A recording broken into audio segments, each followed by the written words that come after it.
이 11년여 만에 최고 수준으로 올랐습니다. 금융감독원은 지난 1분기 말 국내 은행의 개인 사업자 대출 연체율이 0.54%로 집계됐다고 밝혔습니다.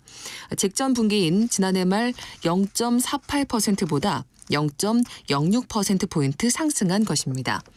금감원은 고금리와 고물가 여파로 빚을 제때 갚지 못하는 개인 사업자들이 늘면서 연체율이 오르고 있는 것으로 분석했습니다. 북한에서 내려온 오물풍선에 대해 구제역과 고병원성 인플루엔자 등 가축 전염병 검사를 실시한 결과 모두 음성으로 나타났다고 농림축산식품부가 오늘 밝혔습니다. 농림축산식품부는 지난달 28일 북한이 살포한 오물풍선을 대상으로 구제역과 아프리카 돼지열병, 럼피스킨, 고병원성 조류 인플루엔자, 브루셀라, 결핵 등 6가지 가축 전염병 병원체를 검사한 결과 모두 음성으로 나타났다고 밝혔습니다. 또 군이 보관하고 있는 오물풍선 30개에서 시료 130건을 채취해 검사한 결과 병원체가 발견되지 않았다고 설명했습니다. 영남 일부에 폭염주의보가 내려지는 등 당분간 더운 날씨가 이어지겠습니다. 또 오늘 오후에는 중부와 영남 내륙에 소나기가 오는 곳이 있겠습니다. 예상 강수량 영남 내륙 5에서 40mm, 강원도와 충북 북부 5에서 30mm, 경기 남부 5에서 20mm입니다. 소나기가 내리는 동안 천둥 번개가 치고 우박이 떨어지는 곳도 있겠습니다. KBS 1라디오 내신 뉴스를 마칩니다. 아나운서 이승현입니다. KBS.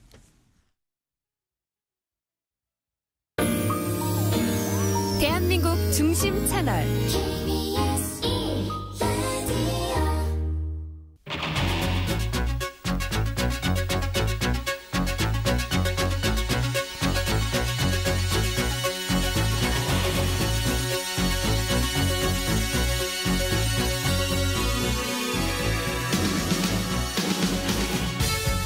안녕하십니까. 성기영의 경제쇼 아나운서 성기영입니다. 대구, 울산 등 영남권에 올여름 첫 폭염주의보가 내려졌죠. 작년보다 일주일 빠른 기록인데요. 기상청은 올여름 폭염이 평년보다 많이 발생할 거란 전망을 이미 내놓은 바 있습니다. 자, 폭염으로 인한 경제적 문제 어떤 것들이 있을지 알아보고요. 대책에 대해서도 생각해 보겠습니다. 지난주 금요일에 발표된 미국의 5월 고용지표가 강세를 보이면서 금리 인하 기대감이 약해졌는데요. 국내외 주식시장에 어떤 영향을 줄지 주간 증시 동향에서 살펴보겠습니다. 이 시간 유튜브로도 함께하겠습니다.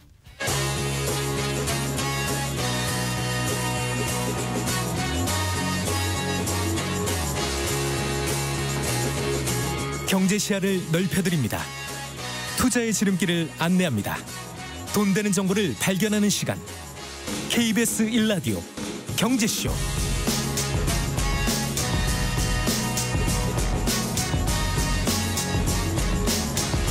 먼저 오늘의 주요 경제 뉴스부터 정리해드리겠습니다. 경제 뉴스 브리핑 손서구 경제평론가와 함께합니다. 어서 나오십시오. 네, 안녕하세요. 안녕하세요. 자, 주식시장에서 공매도 금지 조치가 시행 중인 가운데 금융당국이 불법 공매도 차단 시스템 구축에 관한 구체적인 일정을 밝혔다고요. 네, 그렇습니다. 이제 이게 구축이 완료되는 시점이 지금 상당히 관심을 받고 있는 거는 이제 이때를 기점으로 공매도가 완전 재개될 것으로 예상되기 때문이죠. 아시겠지만 이복현 금융감독원장이 사실 연내에 공매도 부분 재개 가능성이 있다 이런 발언을 했다가 많은 논란을 일으켰지 않습니까? 상당히 주식시장에서는 민감한 문제이기도 합니다. 자, 금융감독원이 오늘 개인 투자자와 함께하는 3차 토론을 열었습니다. 여기에서 이제 공매도 중앙 점검 시스템을 내년 3월까지 구축하겠다 이런 계획을 내놨습니다. 네. 그러니까 불법 공매도를 차단하기 위한 전산 시스템은 크게 두 가지 축으로 나눠서 생각을 하셔야 되는데, 먼저 기관들이 자체 전산을 통해서 이제 무차입 공매도 같은 것들을 차단을 하고, 네. 이를 이제 중앙 시스템을 통해서 다시 재검증하는 이런 시스템을 갖추고 있거든요. 네. 그러니까 순서상 보면 기관들의 자체 전산이 먼저 가동되고요. 네. 이를 중앙 시스템에 연계해서 이중 점검을 하는 방식인데, 네. 오늘 밝힌 이 3월에 시스템 구축을 하겠다라는 것은 중앙 시스템을 말하니까 완전한 이중 감시 시스템이 다 마련되는 시점, 바로 그 시점을 말하는 겁니다. 네. 이복현 원장 내년 3월까지요. 그렇지, 내년 네. 3월입니다. 그러니까 이복현 원장이 이제 공매도 부분 재개 발언 논란을 해명하는 과정에서 완전한 시스템 개발과 구축은 내년 1분기에는 가능할 것이다. 이런 이야기를 한 적이 있거든요. 그러니까 그게 이제 3월이라고 밝혔으니까 그 시점과 일치한다라고 봐야겠죠. 네. 자, 그러면 내년 3월까지 공매도가 계속 그럼 금지됐냐? 그건 또 100% 장담할 수는 없어요. 왜냐하면 기관의 자체 전산 시스템이 마련되면 부분 재개될 가능성도 여전히 배제할 수 없거든요. 그러니까 오늘 열린 토론회에서도 일정 종목에 대해서는 공매도 거래를 허용을 하면서 이 전산 시스템이 잘 돌아가는 일종의 베타 테스트를 한번 해보자 이런 의견들도 나왔거든요. 네. 그렇기 때문에 공매도 부분 재개 가능성 여전히 남겨둔 채 시장을 좀 바라봐야 될 필요성이 있습니다. 네. 자, 이번 부동산 얘기 좀 해볼까요? 네. 올해 뭐 서울 아파트 10채 중 6채인가요? 네. 그러니까 그 전고점 대비 80% 이상 가격이 회복돼서 매매됐다. 이런 기사가 눈에 띄더라고요. 그렇죠. 그러니까 전 고점이면은 이전 최고 가격에 거래됐던 매매 가격의 80% 수준까지 회복이 됐다라고 한다면 네. 굉장히 많이 이제 가격 회복이 이루어졌다라고 우리가 상징적으로 알 수 있는 기준선이 되겠죠. 부동산 거래 플랫폼 직방이 지난 1월부터 5월까지 이제 국토교통부 실거래가 아파트 매매 거래를 분석한 결과입니다. 네, 네. 전체 거래 14,810건 중에서 전고점에 이제 80% 이상 가격에 거래된 건수가 얼마나 되나 봤더니 8,939건. 그러니까 전체의 60.4%로 이게 집계가 됐습니다. 네. 이게 이제 호가가 아니고요. 실제 매매가 체결된 가격 기준으로 집계를 한 것이고요. 아울러서 이제 전체 주택 거래량이 지금 늘어나고 있는 이런 추세 속에서 이런 가격 회복세를 보인 것이니까요. 집값 회복세가 최소한 서울 지역 안에서는 그래도 뚜렷하게 나타난다. 이렇게 해석을 할 수 있겠죠. 네. 월별로 보면 이제 전고점 대비 80% 이상 가격이 회복된 주택 거래의 비중 월별로 보면 계속해서 우상향으로 늘어나는 것을 확인할 수 있습니다. 그러니까 5월에는 66%까지 늘어났거든요. 네. 가격대별로 보면요. 종전 최고가 대비 이제 80% 이상 90% 미만. 요거는 이제 36.6%. 더 높아져서 이제 90% 이상 100% 미만은 14.5%에 이르렀고요. 100% 이상 가격에 거래된 주택 거래 비중도 9.3%. 이 얘기는 이제 10채 중 한 채 정도는 이전보다 더 높은 가격 신고가로 거래가 됐다라는 네. 뜻이 되겠죠. 네. 그러니까 전고점인 거지 최고점 대비는 아니잖아요. 지금 말씀은 전고점 대비 80% 이상 회복된 가격에 거래된 그렇죠. 게 10채 중 이전 최고 가격. 예, 그러니까 예. 아주 최고 가격은 아니죠. 사상 최고는 아니고요. 네, 알겠습니다. 자, 그렇지만 서울 안에서도 또 자치구별로 그 회복세에 좀 편차가 있다면서요. 그렇습니다. 이제 거래 가격이 80% 회복한 이상을 회복한 비중을 보면 서초구가 이제 90.2%로 가장 높았고요. 용산구 86%, 강남구 84% 등의 순이었습니다. 반면에 굉장히 낮은, 상대적으로 낮은 비중을 나타낸 그 자치구도 있었습니다. 노원구, 도봉구, 강북구 이런 데는 이제 가격 80% 이상을 회복한 비중이 20에서 30%대에 머물었습니다. 그러니까 상대적으로 좀 회복 속도가 뒤처지는 네. 걸로 볼 수 있겠고 전체적으로 보면 이제 강남과 강북 간에 좀 양극화 현상이 좀 나타나고 있다. 이런 것으로도 해석을 할 수 있고요. 네. 눈길을 끄는 지역이 있는데 종로구와 용산구입니다. 이 자치구에서는 이제 종전 가격보다 비싸거나 혹은 같은 가격의 거래 비중 각각 27%, 23% 이렇게 20% 이상을 또 차지하는 것으로 나타나서 눈길을 끌었습니다. 네. 자, 그 종합부동산세 개편을 둘러싸고 갑론을박이 뜨거운데 네. 어떻습니까? 이 정부 들어서 그 중과세, 그러니까 종부세 대상이 많이 줄지 않았나요? 많이 줄었고 네. 특히 이제 중과 대상까지 네. 넓혀서 보면은 99% 넘게 감소한 것으로 나타났습니다. 그러니까 중과라는 개념이 일반 세율보다 더 높은 세율을 적용받는. 2주택자 이상을 말하겠죠. 뭐 보통은 그랬죠. 네. 네. 그래서 이제 말씀하신 대로 2주택 이상의 다주택자들이 보통은 종부세 이런 중과 대상이었는데요. 작년에 이제 그 개인 주택분 종부세 대상 중에 이제 중과 대상을 집계를 해보니까 2,597명으로 집계가 됐거든요. 이게 한 해 전 2022년으로 돌아가 보면 48만 3,454명이었어요. 네. 중과 대상이. 그러니까 1년 사이에 정확히 99.5%가 지금 줄어든 겁니다. 중과 대상만 보면요. 네. 그러니까 중과 대상만 따지면 사실상 사라졌다. 이렇게 볼 수 있을 만큼 급격히 급감을 한 거죠. 이게 왜 그런가 따져보면 1차적으로 보면 윤석열 정부가 이제 중과 대상 조정을 한 영향이 크다라고 볼 수 있겠습니다. 예. 그러니까 2022년 귀속분까지는 3주택 이상은 무조건 중과 대상이었고요.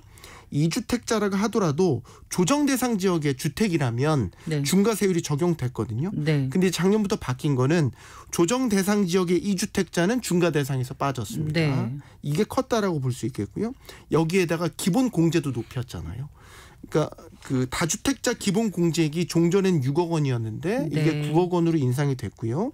3주택 이상 다주택자도 과세 표준이 12억 원까지는 똑같이 네. 일반 세율을 적용받도록 바꿨죠. 네. 여기에다가 또 이제 그 공시 가격도 가격이 작년에 내려갔죠. 맞습니다. 네. 작년에 대폭 내렸죠. 네. 이런 영향들이 이제 겹겹이 이제 영향을 주다 보니까 중과 대상 자체는 99% 이상 급감을 하는 이런 결과가 네. 나오게 됐습니다. 어쨌든 종부세 그 개편이 어떤 형태로든 좀 이루어질 가능성이 높아 보이죠. 네, 지금. 그럼요. 여야 뜨거운 감자가 정치권이 얘기를 됐으니까요. 계속 하고 있는 거 봐서는요. 네, 일단 정부와 여당은 종부세에 대한 뚜렷한 완화 기조를 지금 갖고 있고 개편 의지를 드러내고 있죠.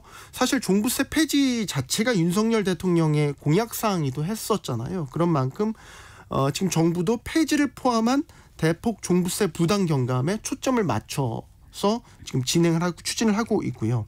하지만 뭐 사실 키를 쥐고 있는 건 거대 야당 더불어민주당이라고 볼 수 있겠죠. 네. 근데 이제 당내 지도부에서 종부세 개편 필요성이 제기됐지 않습니까? 네. 그러니까 종부세 필요성이 제기가 됐고 하지만 또 종부세 완화 자체는 부자 감세라는 비판도 여전하고 또 한편으로 세수 부족에 대한 우려도 있기 때문에 아직은 가타부타 네. 결론은 내지는 못하고 있는 상황이죠. 현재 22대 국회가 개원하면서 지금 종부세도 뜨거운 감자지만 다음 달에는 종부세 개편안도 정부에서 나올 예정이고요. 아시겠지만 또 금융투자소득세 시행 같은 네. 이런 것도 다 굵직한 조세 정책들이 지금 뜨거운 감자가 되고 있지 않습니까? 근데 이게 문제가 정부에 따라서 혹은 정치적 유불리에 따라서 조세 정책의 예측 가능성이 너무나 훼손되고 있다는 점. 맞아요. 이런 점들은 공통된 사항으로 우려점으로 지적되고 있습니다. 네.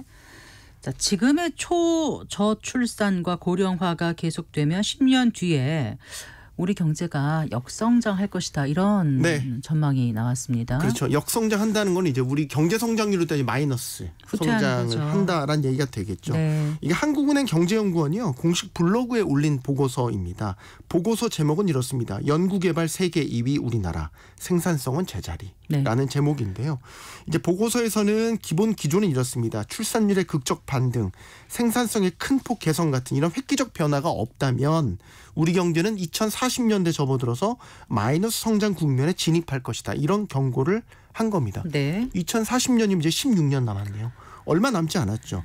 기본 그 기조가 이렇습니다. 총 인구가 지금 2020년 5,184만 명을 정점으로 이제 2040년에는 5,006만 명, 2070년에는 확 줄어서 3,718만 명까지 줄어들 걸로 예상되는데 네. 이런 그 초저출산 고령화에 따른 이 성장 잠재력 훼손을 만회할 만한 경제 전반의 혁신마저 부족하다. 이런 지적을 보고서에서는 하고 있습니다.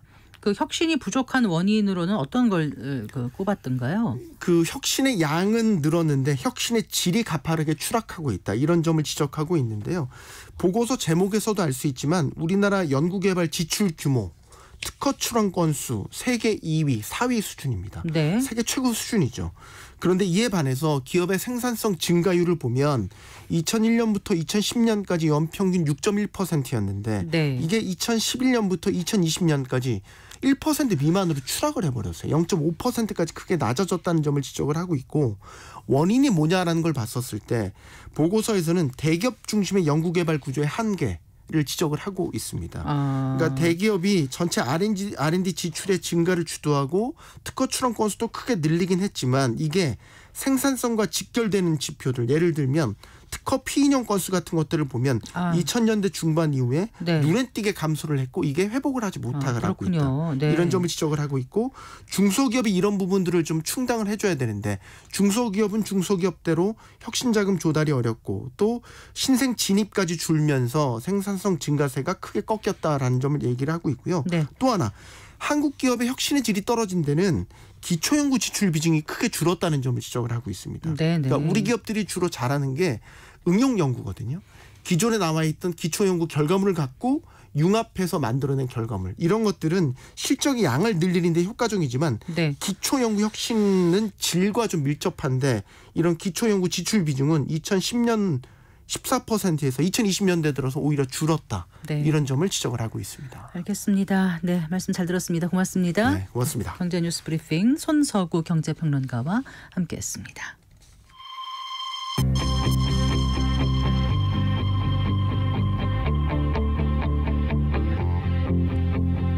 경제 전문가의 원포인트 레슨. 꼭 알아야 할 정보와 이슈를 알기 쉽게 풀어드립니다. 대한민국 경제 고수와 함께 투자의 맥을 짚는 KBS 1라디오 경제쇼. 진행의 성기영 아나운서입니다.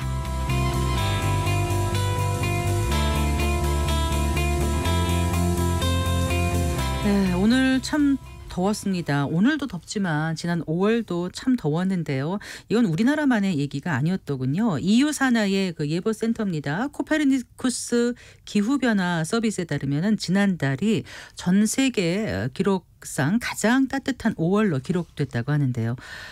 벌써부터 올여름 폭염이 걱정입니다. 단순히 덥고 땀나고 불편해서만이 아니죠. 폭염으로 인해서 재산 피해는 물론이고 인명 피해까지 우려되기 때문인데요. 자, 폭염으로 인한 경제적 피해는 어느 정도일지 한번 좀 가늠해 보고요. 여기에 우리는 어떤 대책을 마련해야 할지도 생각해 보겠습니다. 중앙대 경제학부 김정인 교수 스튜디오에 모셨습니다. 반갑습니다, 교수님. 네, 반갑습니다. 날 더운데 와주셔서 아닙니다. 네. 감사합니다. 네. 참 뭐라 그럴까요? 아주 좀 흥미롭다고 하기에는 너무 두려운 그런 연구 결과가 발표가 됐습니다. 그 지구 온도가 섭씨 1도가 오르면 그 세계 GDP가 최대 12%까지 감소할 수 있다. 이런 연구 결과가 나왔더라고요. 네. 네네. 이거 좀 소개를 해주시겠습니까? 네. 어디서 어떻게 이 연구 나온 결과가 건지. 이제 네. 전미경제연구소에서 나온 네. 건데 네. 이제 120년 동안에 173개국을 대상으로 해서 이제 그 이전까지는 국가 단위로 지역 단위로 해서 GDP에 어떤 영향을 미칠까라는 거는 있었는데 네. 전 지구적으로 이제 이런 통계를 인구를 넣는다든지 온도를 넣는다든지 이런 거를 통해서 나온 결과인데 저도 좀 놀랐습니다. 이게 네. 보통 통상 선진국이나 개도국의 1 내지 3% 정도의 GDP의 감소를 가져온다고 했는데 이건 네. 12% 정도니까 네. 기존에 있었던 거에 몇 배를 가지고 오는 것들이거든요. 그런데 최근에 들어서 계속 이런 재난에 대한 피해들이 GDP에 영향을 미치니까 네. 이런 것에 대한 하나의 중요한 경각심이 좀 되지 않을까라고 보고요.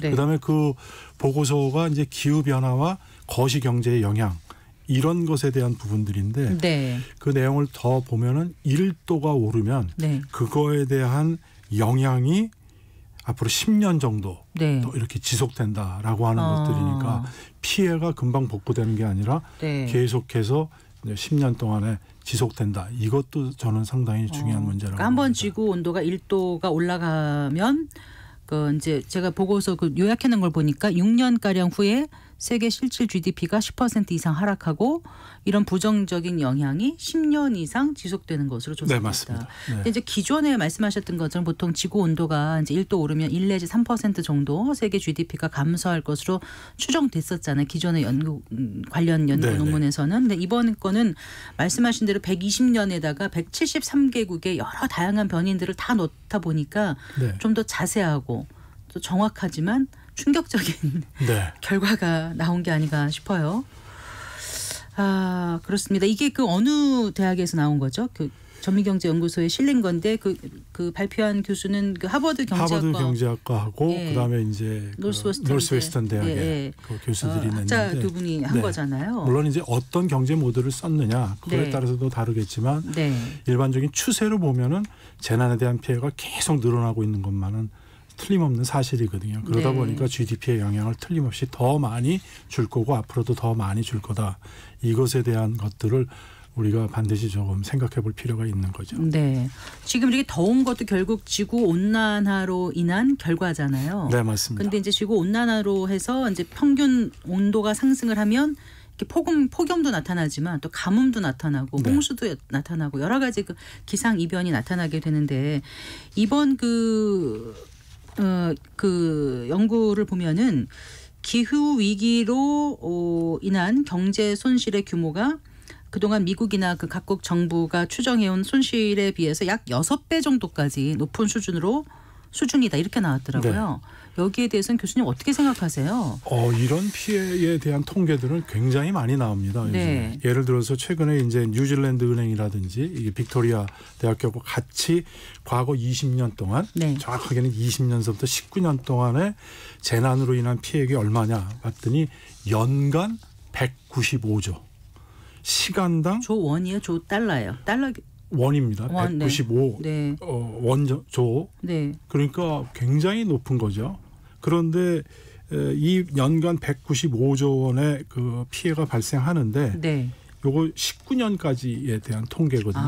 그런데 네. 22년도 한 해는 벌써 310조 정도의 연간 피해액이 생겼거든요. 네. 그러니까 195조였다가 이제는 300조 정도가 되는 것들이고 네. 이거는 이제 뉴질랜드에서 나온 거고요. 네.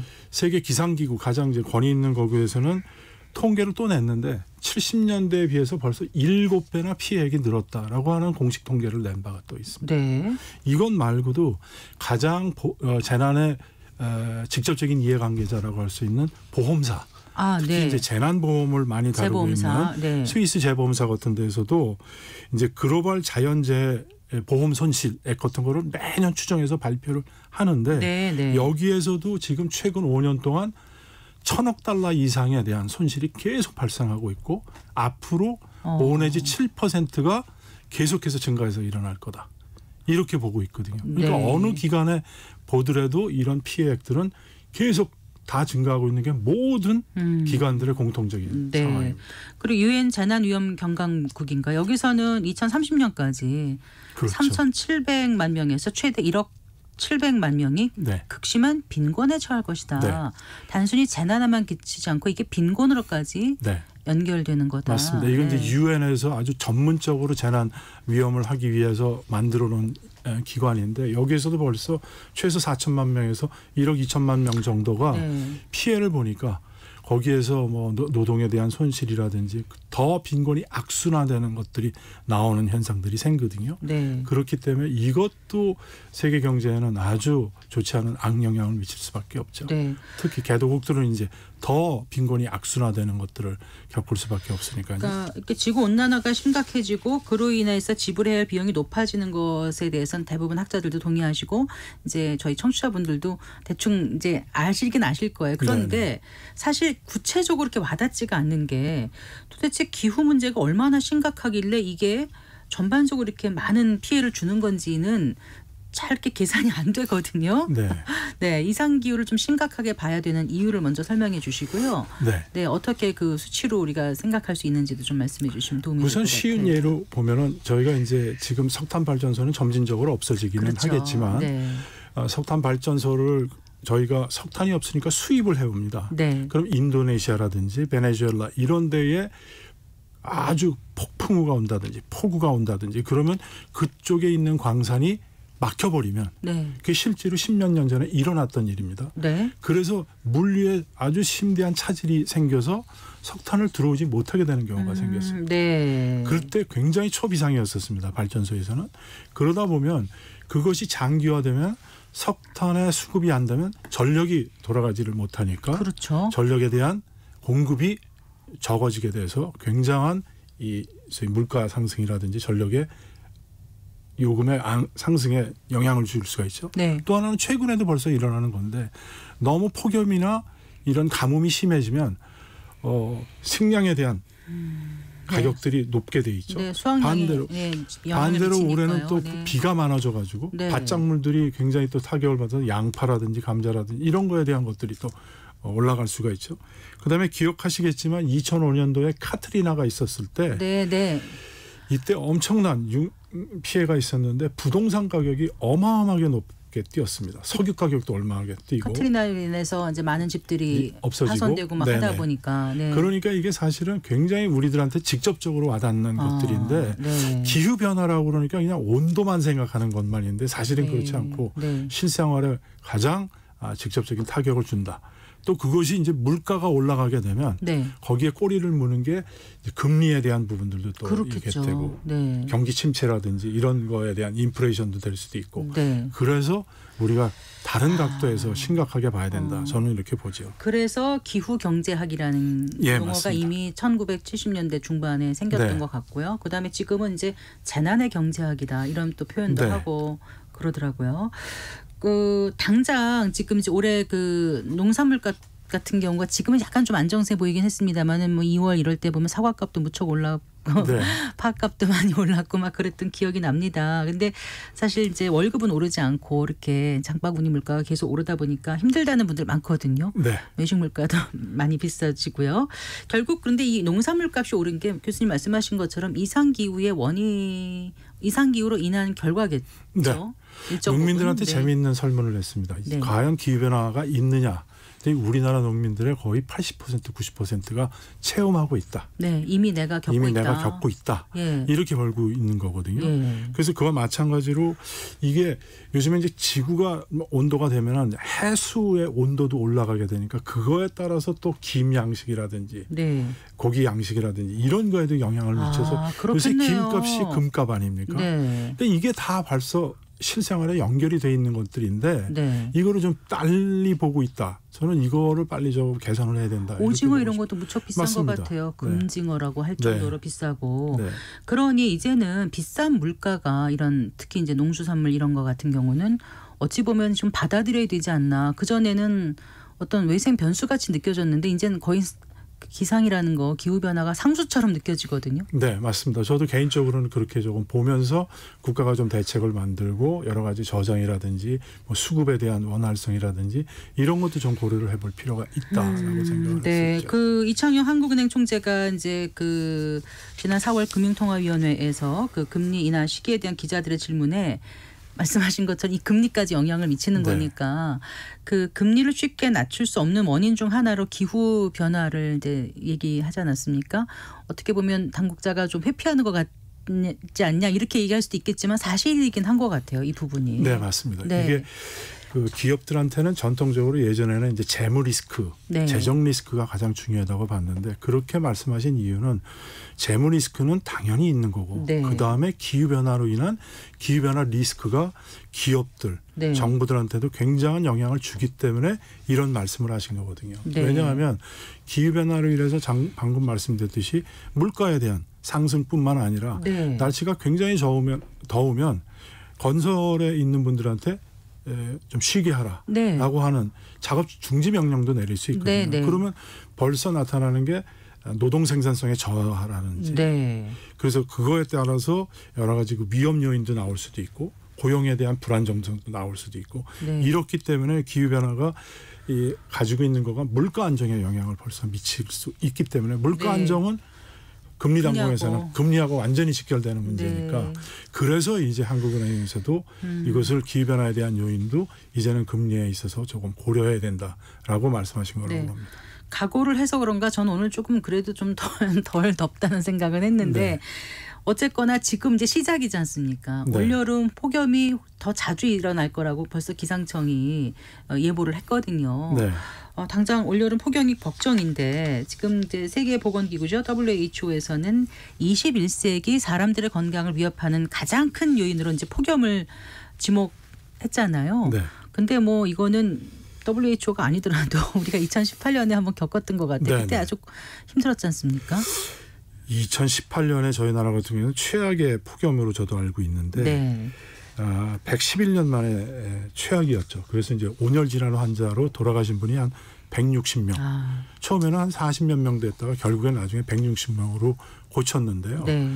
정말 최악은 2003년도에 유럽에서 일어났던 폭염 사고입니다. 그때가 잘 이게 기억이 나지 않아서요. 네, 40도 이상 되는 섭씨 40도 이상 되는 기간이 네. 한 달을 넘게 갔었습니다. 유럽 전역에서. 20년 전에. 네. 네. 그래서 그때 5만에서 7만 명 정도가 사망자가 났습니다. 그랬었군요. 네. 네. 그리고 특히 프랑스에서 이제 농업 쪽이나 이런 쪽에 종사하는 분들, 네. 노인들 이 유럽 내에서도 프랑스가 14,000명 정도가 사망하신 걸로 나왔고 네. 그다음에 그로 인해서 작황에 대한 손실이 120억 달러 정도가 손실을 보는 걸로 나왔거든요. 네.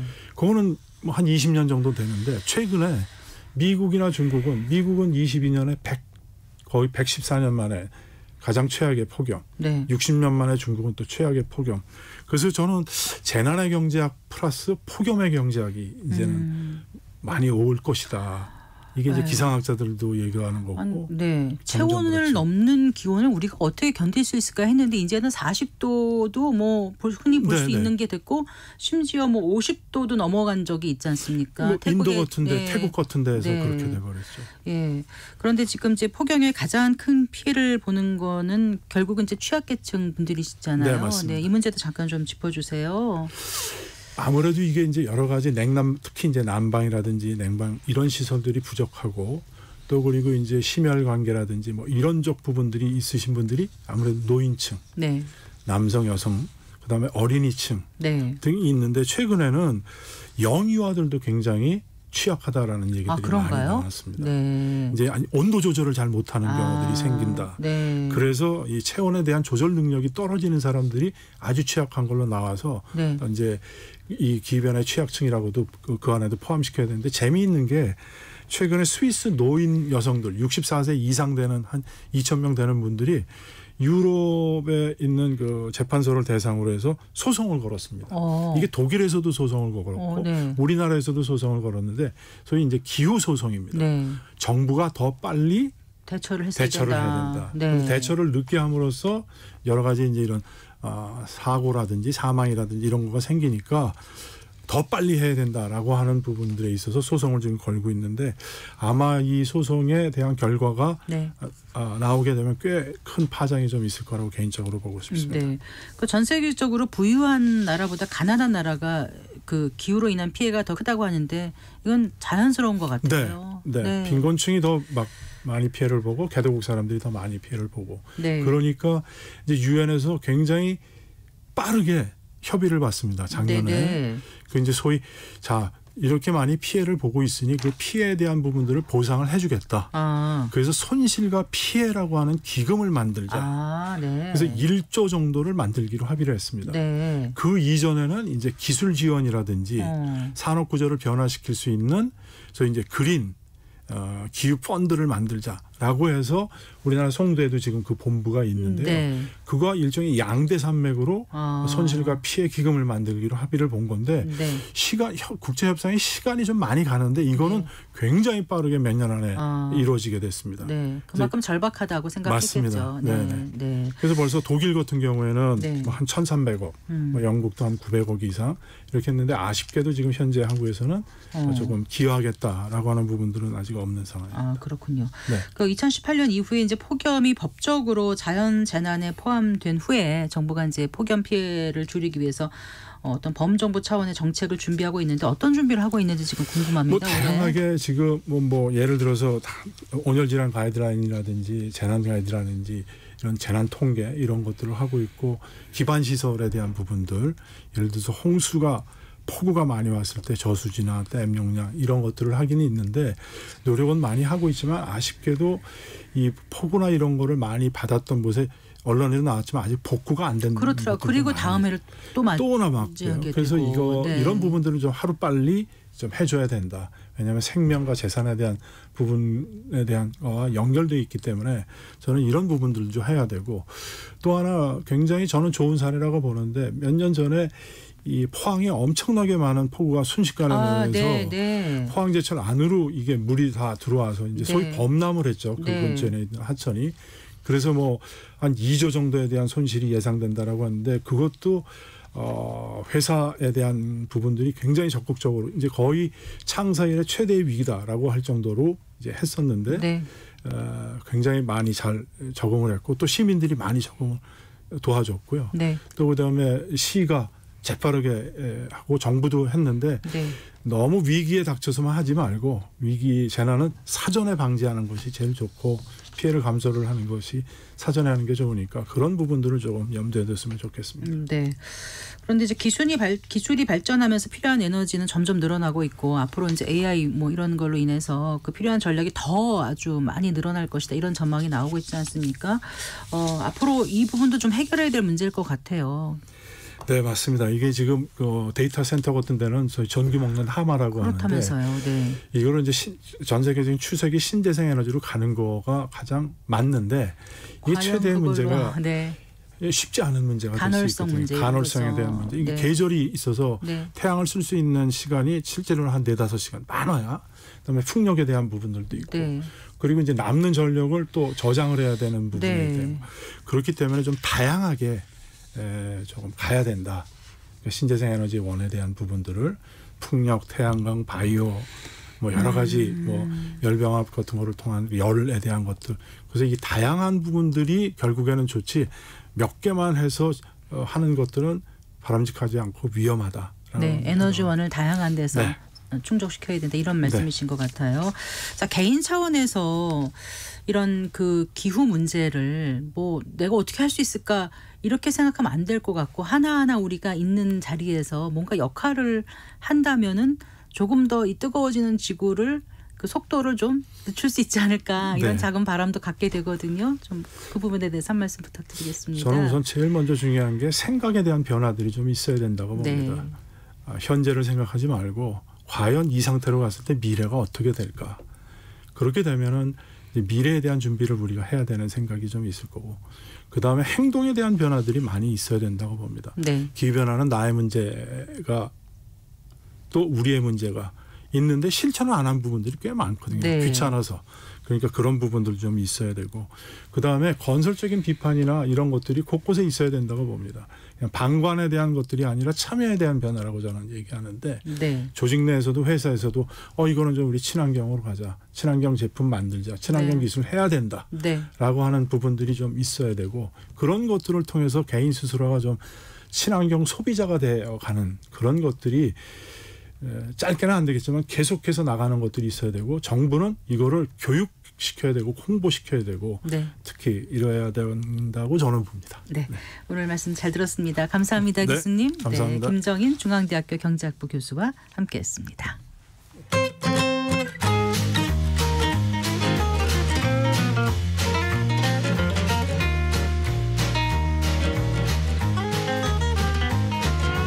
경제 맛집 투자 핫플. 지금은 돈 벌기 딱 좋은 시간. KBS 1라디오 경제쇼.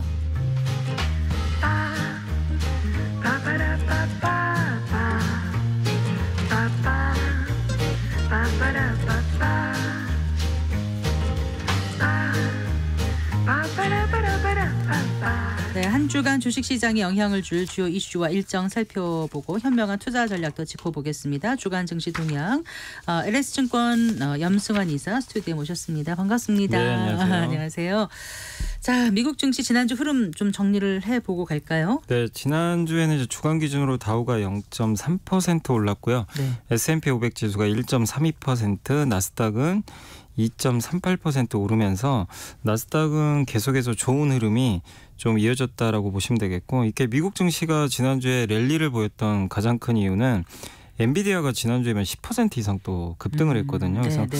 한때 애플 시가총액을 이겨버렸죠. 이제 2등까지 등극을 할 정도로 시가총액이 거의 3조 달러에 가까운 그런 이제 수치를 한번 기록을 했었고요. 어쨌든 엔비디아가 최근에 또 새로운 그 AI 칩도 또 공개를 했고 네. 또 테슬라가 AI 칩을 한 4조에서 5조 원 구매할 거라는 그런 뉴스도 좀 긍정적으로 작용했습니다. 다만 이제 금요일 날은 지수가 좀 빠졌던 게 미국의 고용 지표가 생각보다 또 너무 잘 나왔죠. 잘 나오다 보니까 금리가 또 올라가 버렸어요. 잘 나와도 문제예요. 그러니까 이제 네. 금리 인하 또 안 하려나 보다 그러면서 미국이 네. 좀 금요일은 조금 빠졌다라고 네. 말씀드리겠습니다. 네. 그 고용 그 보고서 공개된 거 조금 더 부연 설명해 주시겠어요? 네. 예상은 얼마였는데 얼마가 나온 거죠, 지금? 이게 이제 네. 예상치가 18만 5천 명이 이제 비농업 부분에서 네. 신규 고용이 늘어날 걸로 예상을 했는데 비농업이 왜 중요한 거죠? 그러니까 이제 그 농업 쪽에 관련된 종사자 말고 네. 이제 그 외에 대부분 이제 미국 경제를 이제 뭐 지탱하는 그런 네. 이제 산업들에 속하는 네. 그런 이제 고용자들이 이제 그러니까 고용이 늘어나야 사실은 이제 또 소득이 늘고 소비가 늘고 네. 예, 고용이 또 악화되면은 당연히 경기에 문제가 생기겠죠. 그래서 항상 이제 고용자 수가 매달 나오거든요. 네. 근데 이게 18만 5천 개도 적은 건 아닌데 그렇게 전망했었는데 27만 2천 개가 나오고요. 그러니까 이제 깜짝 놀란 거죠. 예상치를 큰 폭으로 네. 웃도는 수치였군요. 이게 4월이 16만 5천 명이었거든요. 그러니까 이제 네. 굉장히 이제 큰 폭으로 올랐고 또 거기다가 시간당 이제 임금 상승률 이제 임금이 얼마나 올라가냐. 네. 요것도 전년 대비로 4.1%로 지난달보다 또 올라 버렸어요. 네. 그러다 보니까 물가에도 또 약간의 악재가 되겠구나 이러면서 주요 미국의 이제 기관들이 아직 경제가 차갑지 않구나 그러면서 일부는 이제 9월에 금리 인하할 것도 어렵고 12월 돼야 될 것 같다. 이런 또 전망도 나왔습니다. 그래서 지금 이제 데이터 해석이 좀 상당히 어려워졌는데 어쨌든 미국은 이제 이번에 고용 지표가 너무 잘 나오면서 그 9월 금리 인하 확률이 발표 전에 69%였거든요. 네. 이게 51%로 낮아져 버렸어요. 떨어졌네요. 그러니까 이제 절반밖에 안 되는 거죠. 그래서 네. 좀 애매해졌고 근데 이게 좀 헷갈리는 게 뭐냐면 실업률은 또 올라간 거예요. 그렇죠. 네. 실업률이 4%. 4월 3.9에서 5월 4.0으로 약간이지만 어쨌든 올라갔죠. 근데 이게 왜 이런 조사 결과 나오냐면 기업 대상으로 신규 고용 몇 명 했냐 이렇게 조사를 하잖아요. 네. 그래서 아까 말씀드린 늘었잖아요. 네. 가게에도 또 전화를 돌리죠. 일자리 구했습니까? 뭐 이제 어떤 상태인지를 전화를 해보는데 그 그러니까 가게에서는 뭐라고 했냐면 풀타임 고용자가 62만 5천 명이나 감소를 또 한 거예요. 그러니까 기업가 약간 이제 그러니까 이거에 대한 명확한 원인을 지금 알 수는 없어요. 예, 없는데 네. 어쨌든 가게에서 이제 답변하기로는 난 풀타임 고용자인데 네. 이번에 해고를 당했다. 나 실직했다. 이게 많은 거죠. 그러니까 기업과 가게 조사 간에 괴리가 좀 생겨버린 거예요. 그래서 실업률이 좀 올라가는 그런 모습인데 그래서 우리가 그냥 신규 고용만 보고 진짜 미국 고용이 너무 좋나 이렇게 또 해석이 안 되는 거죠. 가게 조사를 했더니 실직자가 또 많았던 거죠. 그래서 지금 좀 일각에서는 한 몇 달은 더 지켜봐야 되겠다. 네. 고용 지표는. 그래서 어쨌든 9월에 미국이 금리 인하하는 거는 지금 절반 정도로 다시 또 오리무중 상태로 좀 빠졌다. 네. 이렇게 좀 판단을 해야 될 것 같습니다. 네. 자, 그래서 오늘 우리는 어떻게 지금 마감이 됐죠? 아무래도 고용지표 서프라이즈로 금리 인하 기대감이 후퇴해서 그게 영향을 많이 미쳤습니까? 네, 어떻습니까? 그러니까 일단 이제 미국의 국채 금리가 좀 올랐거든요. 금리가 올랐기 네네. 때문에 금리 인하 확률이 좀 떨어지다 보니까 오늘 한국 증시는 부진했습니다. 코스피가 2,701포인트에 끝나서요. 네. 마이너스 0.79% 하락을 했고 코스닥은 864.71포인트에 마감을 해서 마이너스 0.17% 하락을 했고 환율은 올라버렸습니다. 네. 1376원까지 좀 크게 반등을 했는데 결국 우리나라 같은 경우 이제 미국의 금리가 인하 속도가 좀 늦어질 거라는 우려가 생기니까 대형주들 좀 매물이 나오면서 삼성전자도 한 2% 빠졌거든요. 네. 좀 부진했는데 다만 이제 이런 거랑 별개로 요즘에 우리나라 그 업종 중에서 네. 음식료, 네. 화장품, 뭐 전력기기 이런 회사들이 되게 센데 네. 오늘은 음식료 회사들 주가가 또 급등을 한 그런가요? 거예요. 그런데 이들의 공통점이 뭐냐면 그 내수 기업들인데 네. 수출이 많이 늘어나면서 최근에 이제 실적들이 좋아진 기업들인데 네. 그러니까 내수 시장이라는 이제 좁은 이 카테고리 안에서 이들 기업들이 요즘에 앞에 K자를 붙이더라고요. K 푸드 뭐 K 뭐 드라마 뭐 네. K 전력기기 K 뭐 화장품 이래서 수출들이 워낙 또 잘 되다 보니까 한국에 대한 인기가 높아지면서 이들이 지금 오늘 주가가 상당히 좀 급등세를 좀 보였다. 이렇게 좀 말씀을 드리겠습니다. 네. 자, 그 지난주에는 2차 전지 관련주 주가가 그 뜨거웠지 않습니까? 네네. 그 이제 아무래도 그 중국 전기차 그 배터리 규제 이슈가 영향을 미쳤던 것 같은데 그 얘기 좀 더 짚어볼까요? 앞으로 그럼 2차 전지 관련주 주가 상승은 지속될 수 있을지. 뭐 지속될지는 좀 더 봐야 되겠지만 일단 바닥은 찍었다라고 좀 보고 있는 게 더 나쁠 네. 것 같지는 않은 게요. 왜냐하면 네. 일단 실제 판매가 괜찮습니다.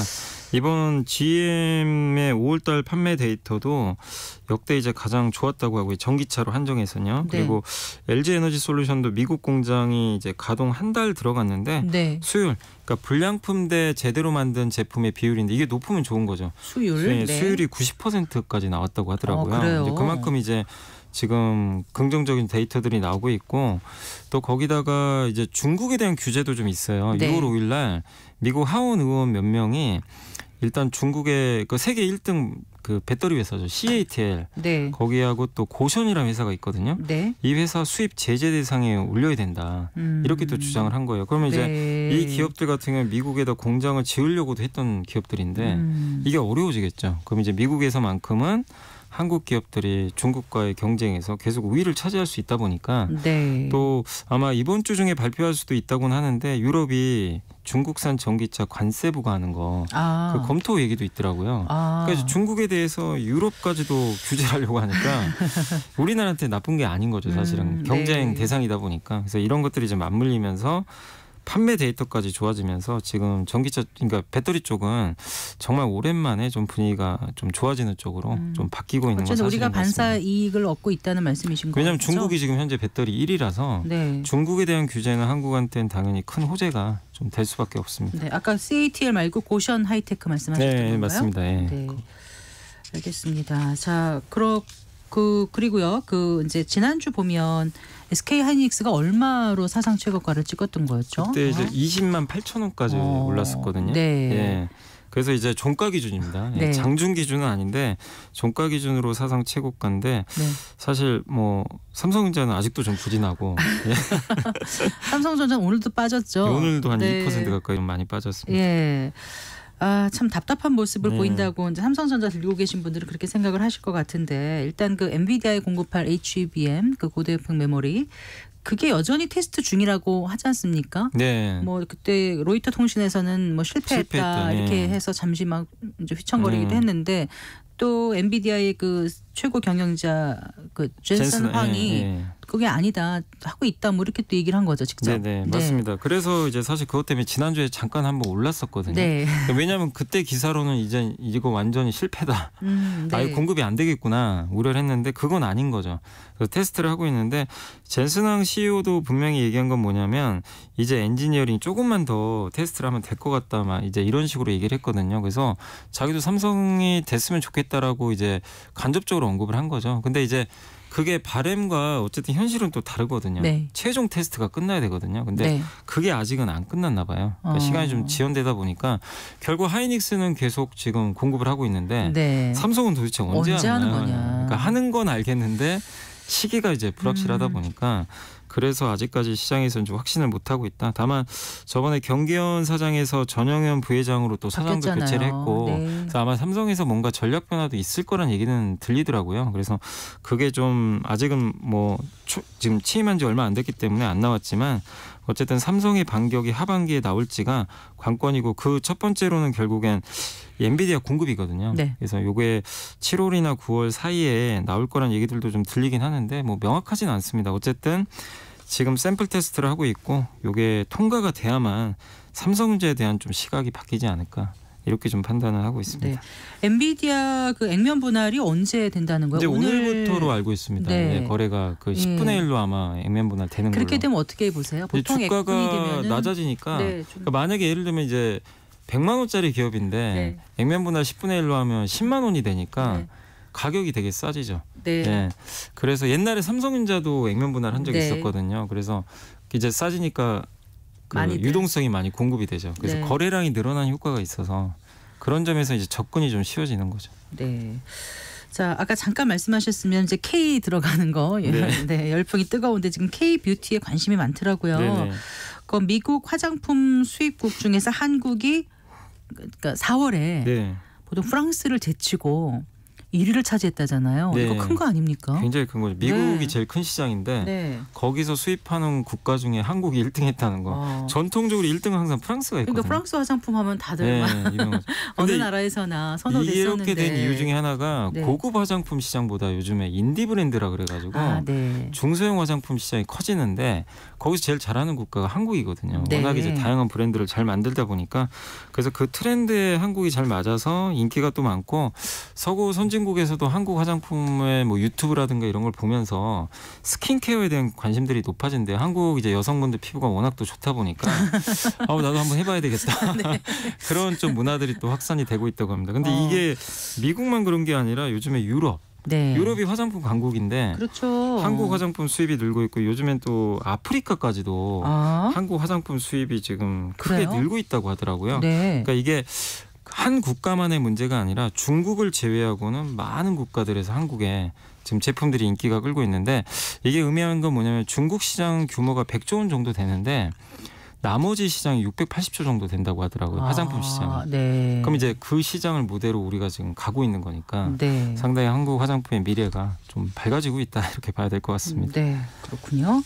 자, 그 이번 주에 또 우리가 어떤 걸 좀 주목해 봐야 될까요? 증시 일정 중요한 거 있습니다. 네, 오늘 아마 저녁에 부탁드리겠습니다. 있을 것 같은데 애플의 세계 개발자 회의.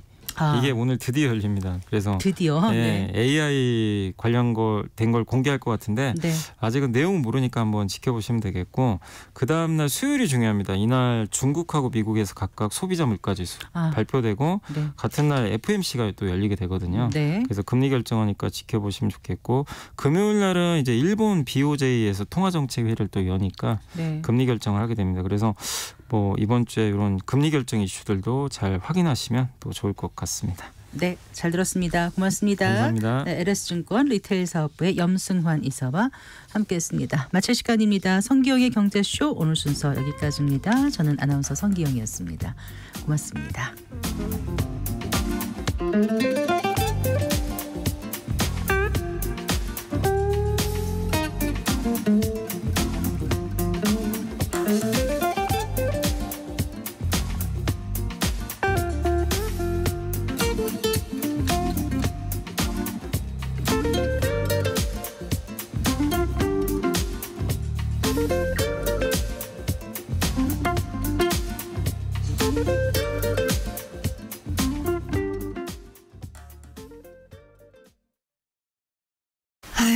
올해 태풍은 또 얼마나 세려나. 농사 짓기 힘드네. 걱정하지 마. 농사에도 보험이 있잖아.